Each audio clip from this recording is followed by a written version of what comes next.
Media మిత్రులందరికీ నమస్కారం. ఈరోజు ఒక ప్రతిష్టాత్మకమైనటువంటి ప్రకటన చేసేటువంటి అవకాశం నాకు లభించింది. దానికి నేను చాలా గర్వపడుతూ ముఖ్యమంత్రి జగన్మోహన్ రెడ్డి గారు నాడు ప్రతిపక్ష నేతగా ఈ రాష్ట్రంలో ప్రజాస్వామ్యాన్ని పరిరక్షించడం కోసం ప్రజాసేవకి సంకల్పం ద్వారా ఇది తపస్సా యజ్ఞమా? నేను తపస్సే అంటాను. ప్రజలకు సేవ చేయాలనేటువంటి లక్ష్యాన్ని ఎంచుకుని దానికి వరాలు పొందడం కోసం చేసినటువంటి తపస్సులో భాగమే ప్రజా సంకల్ప పాదయాత్ర 3648 కిలోమీటర్లు. నేటికి 3 సంవత్సరాలు ప్రారంభించి 3 సంవత్సరాలు అవుతున్నటువంటి తరుణంలో ఈ రాష్ట్ర ప్రజానీకానికి ఆయనకి అంటే ఇచ్చిన మాటను నిలుపుకునేటువంటి వ్యక్తులు అరుదుగా ఉంటారు. ఇచ్చిన మాటని నిలుపుకోవడానికి ఎంత కష్టాన్నైనా భరిస్తాను, మాటపై నిలుస్తాను అనేటువంటి ముఖ్యమంత్రి ఒక వ్యక్తిత్వం, ఎదుటివారికి ఆదర్శప్రాయమైనటువంటి వ్యక్తిత్వం కలిగినటువంటి ముఖ్యమంత్రిగా శ్రీ వైఎస్ జగన్మోహన్ రెడ్డి గారు చరిత్రలో నిలుస్తాడు అంటానికి కొన్ని ఉదాహరణలు. ఈరోజు వారు గత సంక్షోభ సమయం, మన గత 6 మాసాలుగా ఈ రాష్ట్రంలో కరోనా విపత్తు వచ్చి సంక్షోభం, ప్రపంచమంతా కూడా సంక్షోభంలో ఉంది, దేశం సంక్షోభంలో ఉంది, ఆర్థికమైనటువంటి సంక్షోభం. ఈ సంక్షోభ సమయంలో ప్రజలకు ఎక్కడా కష్టం కలగకూడదని సంక్షేమాన్ని అందించడం ద్వారా ప్రజలకు ఒక భద్రతను కల్పించాడు ఆంధ్రప్రదేశ్ రాష్ట్రంలో ముఖ్యమంత్రి వర్యులు శ్రీ జగన్మోహన్ రెడ్డి గారు. వారు గత జూన్ మాసం నుంచి నేటి వరకు మన రాష్ట్రంలో ప్రజా సంక్షేమం, ఆ రోజు ప్రజా సంకల్ప పాదయాత్రలో ఇచ్చినటువంటి వాగ్దానాలు ఏవైతే ఉన్నాయో వాటిని అమలుపరిచే తీరులో కొన్ని జూన్ మాసంలో ఇచ్చిన 24/6/2020లో కాపు నేస్తం, వాహనమిత్ర, జగనన్న చేదోడు, నేతన్న నేస్తం, చేయూత, ఈ పథకాల్ని ప్రజలకి, అంటే ప్రజలు ఈ పథకాల్లో అర్హులైన వారందరికీ కూడా ఇచ్చిన సమయంలో ఎవరైనా ఇంకా ఈ పథకాలకు అర్హత ఉండి ఎక్కడో టెక్నికల్గానో లేకపోతే వారు అప్లై చేయలేకో పొందని వారు ఉంటే ఒక మాస కాలంలో, అంటే ఒక నెల కాలంలో మరలా అప్లై చేసుకోండి, వారికి మళ్ళీ పథకాలని అమలు చేస్తానని చెప్పారు.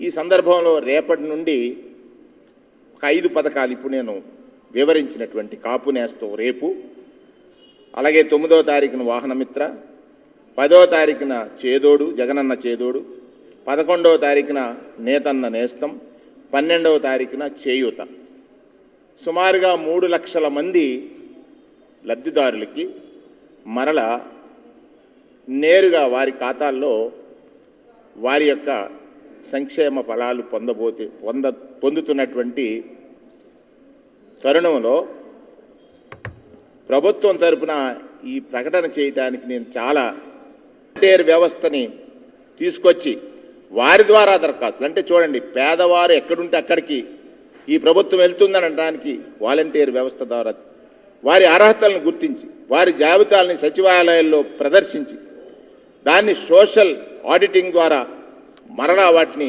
డిస్ప్లే చేసి వారికి అర్హత ఉంది, ఒకవేళ అర్హత లేకపోతే ఎందుకు లేదు అనేటువంటి విషయాలను కూడా వారికి స్పష్టంగా తెలియజేసి అర్హులైన ప్రతి ఒక్కరికి కూడా సంక్షేమ ఫలాలు అందించేటువంటి జగనన్న ప్రభుత్వం, మనసున్నటువంటి మహారాజు ప్రభుత్వం, సంక్షోభంలో సంక్షేమాన్ని ఇవ్వగలిగినటువంటి ప్రభుత్వం నేటికి 3 సంవత్సరాల పాదయాత్ర పూర్తి చేసుకున్న సమయంలో కష్టపడ్డ వాడికే కష్టంలో ఉన్నవాడి విలువ తెలుస్తుంది.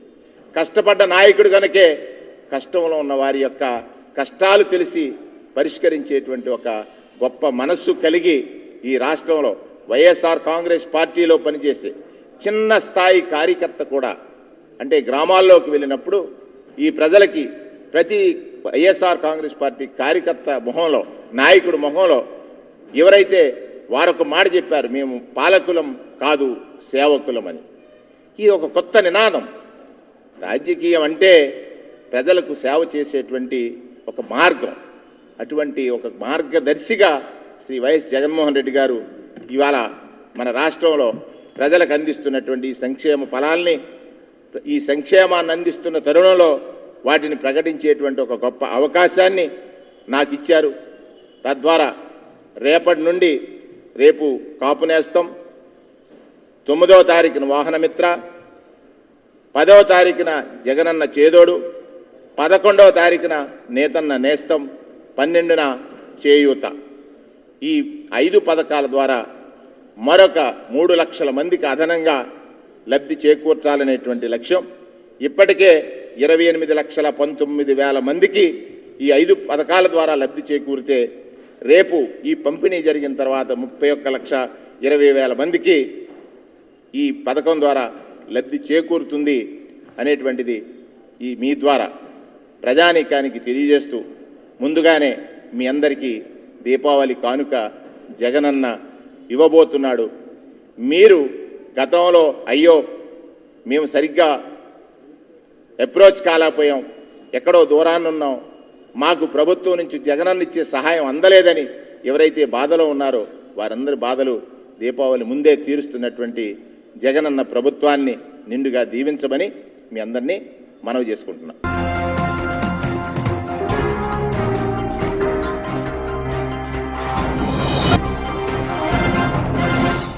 ఏ విధంగా చేయాలి, ఏ విధంగా ఆపర్చునిటీస్ ఉన్నాయి, అలాగే మన రాష్ట్రానికి ఏ విధంగా మనం ఆ ఇన్వెస్ట్మెంట్స్ తీసుకురావాలంటే ఏ విధంగా మనం కూడా ఒక గైడ్ లైన్స్ ప్రిపేర్ చేయాలనే సలహాలు కూడా ఆయన చెప్పడం జరిగింది. అవన్నీ ఈరోజు మాకు రౌండ్ టేబుల్ మీటింగ్లో చాలా ఆయన చెప్పిన సలహాలన్నీ కూడా రాబోయే రోజుల్లో ఖచ్చితంగా ఇంకా ఇన్వెస్ట్మెంట్స్ తైవాన్ నుంచి వచ్చేదానికి చాలా సులభంగా చేసేటట్టుగా కొన్ని గైడ్ లైన్స్ కూడా చెప్పడం జరిగింది. So I would like to hand over to the Director General, Mr. Ben Wong. Sir, please, you can speak a few words and what. You can just speak like this. Oh. You can see what you want to have. Oh, thank you, Honorable Minister. I think it's my pleasure to be here. It's my first time I visit Andhra Pradesh. I think the AP state making me impressive. I think here is a very, very good state. I'm from Chennai, TECC. It's a Taipei Economic Cultural Center. My office here is just to promote mutual understanding, facilitate exchange, and strengthen relationship between Taiwan and India. I think in the near future, my office will do very utmost to promote our relationship between each other. I thank you. I think this visit to AP is a really, really wonderful memory to me. Thank you. అలాగే ఈరోజు మా ఇద్దరి మధ్యలో అంటే మా Taiwan అదే మన ఆంధ్రప్రదేశ్ రాష్ట్ర అంటే అధికారుల మధ్యలో జరిగిన సంభాషణ కూడా రాబోయే రోజుల్లో ఏ విధంగా మనం ఇన్వెస్ట్మెంట్స్ పెంచుకోవాలి అని అంటే ఎస్పెషలీ 3 ఏరియాస్ మేము ఐడెంటిఫై చేసి చెప్పడం జరిగింది. ఒకటి వచ్చి సెమీ కండక్టర్స్ కాకుండానే ఈ మొబైల్ టెక్నాలజీ రాబోయే ఇన్వెస్ట్మెంట్స్ ఇన్ ఎలక్ట్రానిక్ మ్యానుఫ్యాక్చరింగ్ సెక్టర్లో కూడా మేము రాష్ట్రంలో ఏవేమి రీజియన్స్ అలాగే మేము ఏవేమి ఇండస్ట్రియల్ పార్క్స్ డెవలప్ చేస్తున్నా కూడా వాళ్ళ దృష్టికి తీసుకుపోవడం జరిగింది. అలాగే ముఖ్యంగా మనకి కమిటెడ్ వాటర్ అంటే వాళ్ళు చెప్పింది కూడా బిజినెసెస్ రావాలంటే water, power and also land, ఈ 3 should be available and should be transparent process అనేది చెప్పడం జరిగిందనమాట. సో మీ అందరికీ తెలుసు మన రాష్ట్రంలో మన ముఖ్యమంత్రి గారు గవర్నెన్స్ అనేది ఏ విధంగా తీసుకొని వస్తున్నారో ఆ గవర్నెన్స్ పట్లనే ఆయన మొదటి నుంచి కూడా చెప్పింది ఏంటంటే మనం ఒక కమిట్మెంట్ చేసే ముందర వాళ్ళకి కావాల్సిన ఏర్పాట్లన్నీ చేసిన తర్వాతనే మీరు వాళ్ళకి ఆ ల్యాండ్ హ్యాండ్ ఓవర్ చేయడం కూడా చేయమని చెప్పడం కూడా జరిగింది. ఉదాహరణకి ఈరోజు ఈ మధ్య మనకి జరిగిన SIPB మీటింగ్, అలాగే నిన్న క్యాబినెట్ మీటింగ్లో కూడా మీ అందరికీ తెలుసు, కొంచెం ఆలస్యం అయినప్పటికీ కూడా అన్ని విధాలుగా ఆ కంపెనీలకి మనం వాళ్ళకి చేయాల్సిన బాధ్యతలు, అంటే మన సైడ్ నుంచి చేయాల్సిన కండిషన్స్ ఏవేవి ఉన్నాయో అవన్నీ పూర్తి చేసిన తర్వాతనే SIPB మీటింగ్ తీసుకురావడం జరిగింది. ఈ SIPB మీటింగ్లో మీ అందరికీ తెలుసు, దాదాపు మనకి 15,000 కోట్లు అదానీ సెంటర్ డేటా సెంటర్ రావడం జరుగుతుంది. అలాగే అపాచీ ఇప్పుడే వాళ్ళు గతంలో కూడా ఇక్కడ 2006లో ఆ రోజు మన దివంగత నేత రాజశేఖర రెడ్డి గారు ఉన్నప్పుడు కూడా మొదటిసారి మన రాష్ట్రంలో వచ్చి ఆ ఫుట్వేర్ పార్క్ పెట్టడం జరిగింది. ఈరోజు ఆ ఎక్స్పాన్షన్కి దాదాపు వాళ్ళకి ఒక పార్క్ అక్కడే మన శ్రీకాళహస్తిలో పెట్టు, అలాగే పులివెందుల్లో కూడా ఆన్సిలరీ పార్క్ పెట్టి దాదాపు 10,000 మందికి ఉద్యోగాలు ఇచ్చే అవకాశం ఉంది. అలాగే దాంతోపాటు యోకోహోమా టైర్స్ అనేది ఏది ఉందో జపాన్ నుంచి వచ్చిన టైర్స్, దానికి కూడా మనం క్లియరెన్స్ ఇవ్వడం జరిగింది. ముఖ్యంగా ముఖ్యమంత్రి గారు చెప్పింది కూడా ఒకటే ఏంటంటే, రాబోయే ఇన్వెస్ట్మెంట్స్ ఏది వచ్చినా సరే క్వాలిటీ ఇన్వెస్ట్మెంట్స్ ఉండాలి, కమిటెడ్ ఇన్వెస్ట్మెంట్స్ ఉండాలి.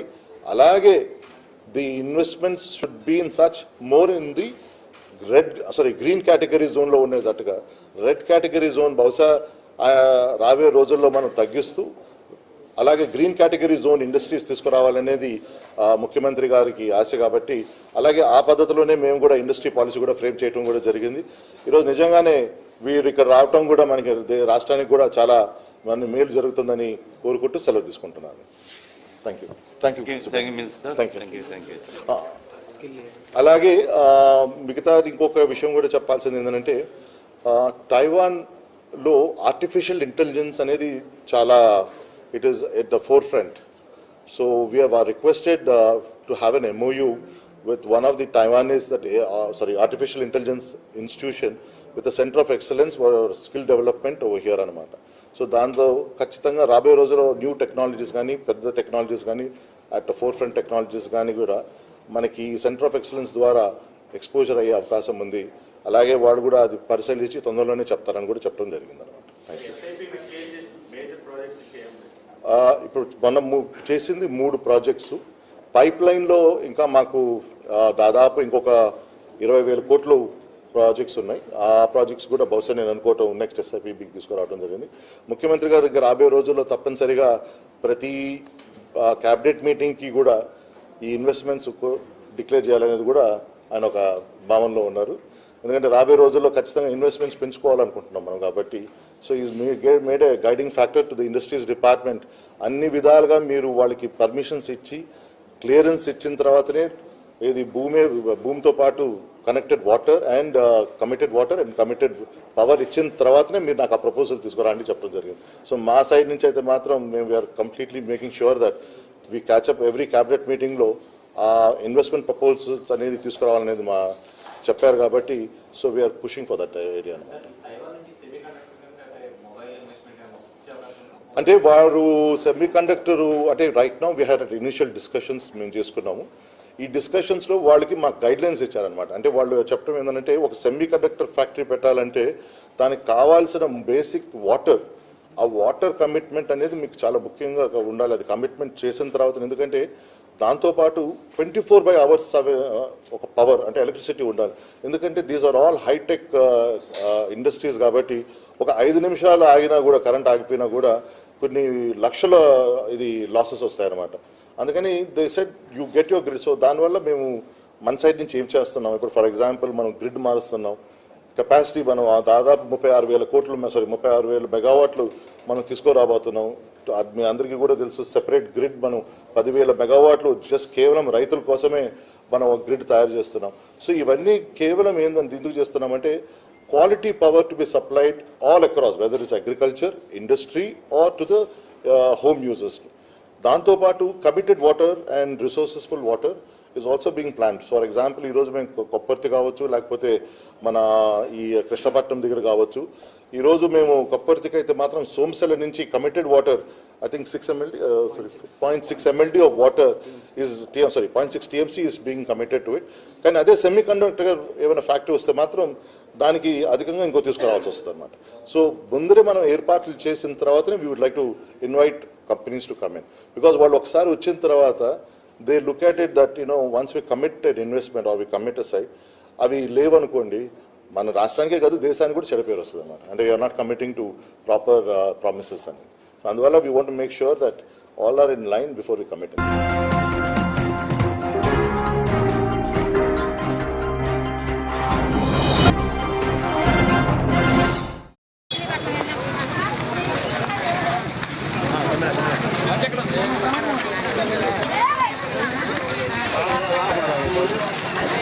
నూరుపై ముందు రండి, ఆటోలు ముందు రండి.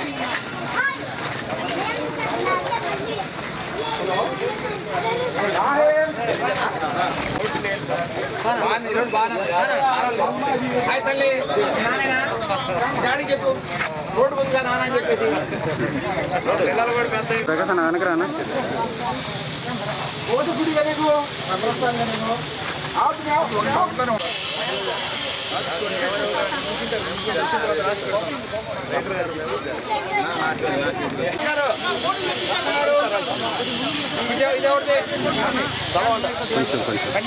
ఇది నోట్ చేసుకోండి.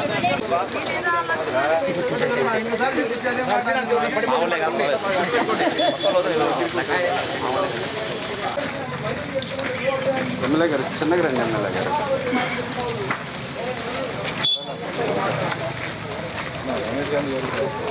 ఉన్నారా?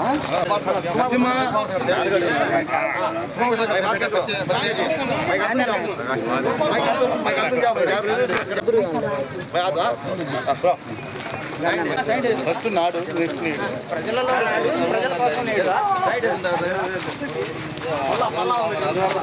సార్. నేడు జగన్మోహన్ రెడ్డి గారు పాదయాత్ర చేసి విప్లవాత్మకమైన మార్పులు తీసుకొచ్చేసి మరి ఈరోజు నాడు సంబంధించి ఏ విధంగా ప్రజల్లో ఉందని చెప్పేసి మనం వెళ్ళి కనబడి చూస్తుంటే వాళ్ళకి చాలా ఆనందం వ్యక్తం చేస్తూ ఉన్నారు. సహజంగా చాలామంది ప్రజలు జగన్మోహన్ రెడ్డి గారు ఇంత మంచి పనులు ఎలా చేస్తున్నారు, ఎలా చేయగలుగుతున్నారు అనేది కూడా చాలామంది చెప్తూ ఉన్నారు. సమస్యలు అనేది కొన్ని సమస్యలు ఉన్నాయి. ఆ రోడ్డు సంబంధించి కానివ్వండి, కాలువ కానివ్వండి, అవి కూడా వాళ్ళు అంత పెద్ద ఇదేం లేదు కదని అది చేయండి అని చెప్పి చాలా చక్కగా చెప్తున్నారు. కాబట్టి ఏది ఏమైనా సరే ఈరోజు జగన్మోహన్ రెడ్డి గారు చేస్తున్న పనులకి ఈ రాష్ట్రంలో ప్రజలు కాదు, భారతదేశంలో అన్ని ముఖ్యమంత్రులు కూడా రాష్ట్రం వైపు చూస్తున్నారు. ఏ విధంగా చేస్తున్నారు, ఎలా చేస్తున్నారని చెప్పేసి ఈ రాష్ట్రానికి పంపించేసి ఎన్నో కార్యక్రమాలు, 1, 2, 3 కాదు, ఎన్నో కార్యక్రమాలు. మరి ఆయన పాదయాత్రలో ఏమి అనుకున్నారో అదే విధంగా తూచా తప్పకుండా రాజకీయ నాయకులైతే మాటలు చెప్తారు కానీ పని చేయరు. కానీ మన ముఖ్యమంత్రి గారు జగన్మోహన్ రెడ్డి మాట చెప్పారంటే అటే మాట విధంగా ఈరోజు రాష్ట్రంలో అనేకమైన కార్యక్రమాలు తీసుకొచ్చేసి తన పిల్లలు ఏ విధంగా ఎలా పెంచాలో, ఎలా చూడాలో, వాళ్ళ స్థితిగతులు ఏంటో అనేది కూడా చిన్నపిల్లల స్కూల్ కాడ నుంచి, కంటి అద్దాల కాడ నుంచి, స్కూళ్ళకు సంబంధించి మరి ప్రైవేట్ స్కూళ్ళు ఏ విధంగా ఉండే, గవర్నమెంట్ స్కూల్ ఏ విధంగా ఉండే, ఈరోజు నిజంగా చూస్తే గవర్నమెంట్ స్కూళ్ళే ప్రైవేట్ స్కూళ్ళ కన్నా మిన్నగా ఉండే. అంటే అలా మొత్తం మార్పులు అన్నమాట. అంత మార్పులు తీసుకొచ్చేసి ఈ రాష్ట్ర అభివృద్ధిలో ముందంజలో ఉందనేది వాస్తవం. ఎవరు కొంతమంది విమర్శలు చేసినా కూడా వాళ్ళకి ఏంటంటే మింగుడు పట్టలేదు, ఏదో ఒకటి చెప్పాలని చెప్తారు తప్ప మన ముఖ్యమంత్రి జగన్మోహన్ చేసే ప్రతి ఒక్క పని కూడా ప్రజలంతా హస్తం వ్యక్తం చేస్తున్నారు. 1, 2 కొన్ని తప్పులు ఉండే మాట వాస్తవమే, అవి కూడా దాన్ని కూడా రెక్టిఫై చేసుకుంటూ వస్తాయి. ఎందుకంటే ఒక కొత్త రాష్ట్రం, ఆ రాష్ట్రంలో మరి వచ్చినప్పుడు ఎలాంటి ఇబ్బందులు ఉంటాయి, ఆ ఇబ్బందులు ఏంటి, ప్రజల ఇబ్బందులు ఏంటి, వాళ్ళు ఇవన్నీ తెలుసుకుంటూ నెంబర్ 1గా పరిపాలన చేస్తామని నిజంగా హర్షం వ్యక్తం చేస్తూ ఈరోజు ప్రజలందరూ కూడా జగన్ వైపే ఉన్నారని చెప్పి మాత్రం తెలియజేస్తూ ఉన్నా.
జగన్మోహన్ రెడ్డి గారు పాదయాత్ర మొదలుపెట్టి 3 సంవత్సరాలు పూర్తయిన సందర్భంగా మరి ఈరోజు ఇంటింట మరి ఆ రోజు ప్రజల కోసం ఏమి హామీ ఇచ్చారో మరి ఆ హామీలన్నీ కూడా నెరవేర్చుకుని ముందుకెళ్లే క్రమంలో ఈరోజు 90% మేర హామీలు అన్ని పూర్తి చేసుకోవడం నిజంగా ఒక మంచి పరిణామం. ఇది గతంలో ఎంతోమంది నాయకులు వచ్చారు, ఎంతోమంది చూసాం.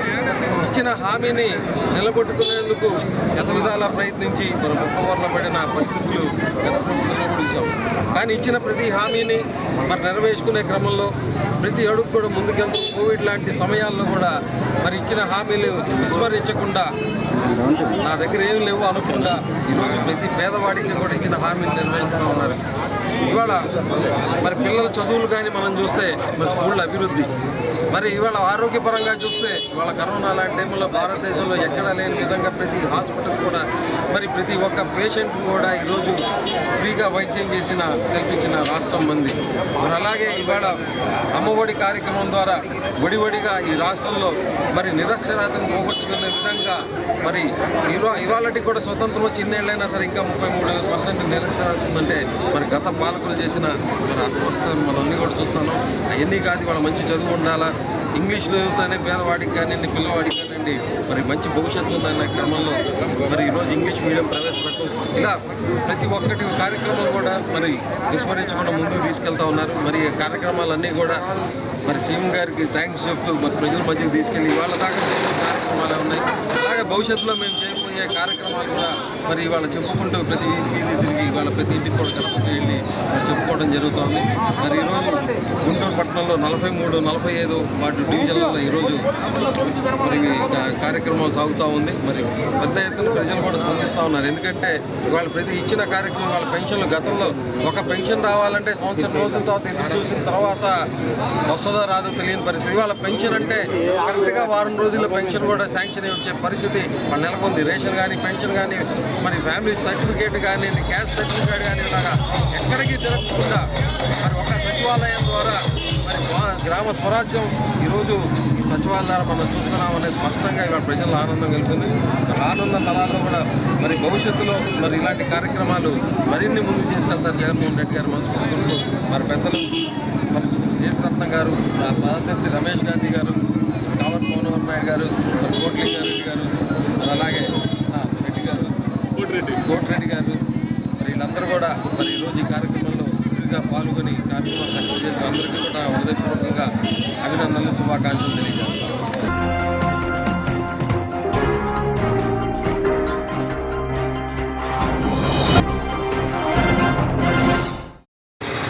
వేదిక మీదకి రావాల్సిందిగా నజీర్ అహ్మద్ గారిని కోరుతున్నాం. రావాల్సిందిగా కోరుతున్నాం. మరి ఇక్కడికి వచ్చేసిన తెలుగుదేశం పార్టీ నాయకులకి, కార్యకర్తలకి ఈరోజు నా ఇల్లు నా సొంతం అనే కార్యక్రమానికి ఇచ్చేసిన పెద్దలు గౌరవనీయులు నజీర్ అహ్మద్ గారికి, అదేవిధంగా వేదిక పెద్దలందరూ కూడా నమస్కారం తెలియజేసుకుంటూ, ఇక్కడికి వచ్చిన తెలుగుదేశం పార్టీ ఇబ్బంది పడుతున్న వాళ్ళందరూ కూడా మా యొక్క సానుభూతిని తెలియజేస్తూ, ఈరోజు చంద్రబాబు నాయుడు గారి పిలుపు మేరకు సంక్రాంతి లోపు మన ఇంట్లోకి మనం వెళ్ళాల్సిన పరిస్థితి ఏర్పడింది. పోరాటం చేయాల్సింది. ఏం చేసాం మనం? మనకి ఇల్లు ఇస్తామన్నారు, మనకి కట్టించారు, అక్కడ పెట్టారు. మీ తరఫున మీకు నెంబర్లు కూడా అలాట్మెంట్ చేయడం జరిగింది. కష్టపడి డీటెయిల్ కూడా ఇచ్చారు. ఎవరు శక్తి కొలత వాళ్ళు 500 కట్టిన వాళ్ళు ఉన్నారు, 1,00,000 కట్టిన వాళ్ళు ఉన్నారు, 50,000 కట్టిన వాళ్ళు ఉన్నారు, 25,000 కట్టిన వాళ్ళు. వాళ్ళు చెప్పిన ప్రతి కార్యక్రమానికి వెళ్తూ మనం సంక్రాంతి నాటికి మన ఇళ్లలో మనం వెళ్ళే విధంగా చంద్రబాబు నాయుడు గారి పిలుపు మేరకు ఇబ్బంది గురించి మనం తప్పకుండా పోరాటం చేసి మన ఇంటిని మనం సొంతం చేసుకోవాలనే ఉద్దేశంతో ఆలోచనతో ఆనాడు మీ అందరికి కూడా సొంత ఇంటి కళల్ని నెరవేర్చే ఆలోచనతో G+3 అపార్ట్మెంట్స్ని ఏర్పాటు చేసే కార్యక్రమాన్ని తీసుకున్నారు. మీరందరూ కూడా ఆనాడు చంద్రబాబు నాయుడు గారు చెప్పినటువంటి మాట ప్రకారం మా అందరికి కూడా ఇల్లు కట్టిస్తారు అని చెప్పి ఆలోచనతో ప్రతి ఒక్కరు కూడా ఒక్కొక్కళ్ళు 500 రూపాయలు, మరీ పేదవారు ఉంటే 500 రూపాయలు, అలాగే కొత్త పెద్ద ఇల్లు కావాలనుకునే వాళ్ళు 25,000, 50,000, 1,00,000 రూపాయలు కూడా కట్టినటువంటి మీరందరూ కూడా దాదాపు 3.5-4 సంవత్సరాలు కావస్తున్నప్పుడు కూడా ఎక్కడ కూడా ప్రభుత్వం నుంచి స్పందన లేకపోవడం, ఆనాడు చంద్రబాబు నాయుడు గారు దాదాపు మీ ఇల్లు గృహ ప్రవేశాలు చేసుకునే దశకి తీసుకొని వచ్చి ఎలక్షన్లు రావడం వల్ల ఆ కార్యక్రమాన్ని వాయిదా వేయడం జరిగింది. కానీ దురదృష్టవశాత్తు అధికారంలోకి వచ్చినటువంటి ప్రభుత్వం ఆ కార్యక్రమాన్ని పక్కన పెట్టి, పేదలకు ఇచ్చినటువంటి మాటను పక్కన పెట్టి, మీ గృహ సముదాయాలన్నీ ఏర్పడిన తర్వాత కూడా ఆ ఇళ్లను మీకు ఇచ్చే కార్యక్రమాన్ని వాయిదా వేసుకుంటూ ఇప్పటికి కూడా 2 సంవత్సరాలు కావస్తున్నా కూడా దాని మీద ఏటువంటి ఆలోచన చేయకుండా కొత్తగా ఏదో వాళ్ళందరికీ కూడా స్థలాలు ఇస్తాం, లేకపోతే ఎక్కడో మారుమూల గ్రామాల్లో మీకు ఎక్కడో ఒక 60-40 గజాల స్థలాలను ఇస్తామని చెప్పి మభ్యపెట్టే కార్యక్రమాన్ని జగన్మోహన్ రెడ్డి గారు తీసుకొని ముందుకు సాగుతూ ఉన్నారు. కానీ చంద్రబాబు నాయుడు గారు మీకు ఇచ్చినటువంటి మాట కట్టుబడి ఆనాడు పూర్తి స్థాయిలో ఇల్లు నిర్మించి మీ అందరికి కూడా ఈ ఇల్లు మీది అనే ఆ విధంగా మీకు టోకన్లు ఇవ్వడం కూడా జరిగింది. ఇచ్చారా లేదమ్మా? ప్రతి ఒక్కరు కూడా నంబర్లు కూడా అలాట్ చేయడం జరిగింది. కొద్ది గొప్ప పనులు ఉన్నాయి, అది పూర్తి చేసి మీ ఇల్లు మీకు ఇచ్చే ఆలోచనతో ఆనాడు ప్రభుత్వం నడుస్తూ ఉంటే ఈరోజు దాదాపు ఒక్క నిమిషం మా అజాన్ అయిపోయిన తర్వాత మాట్లాడుతుంది.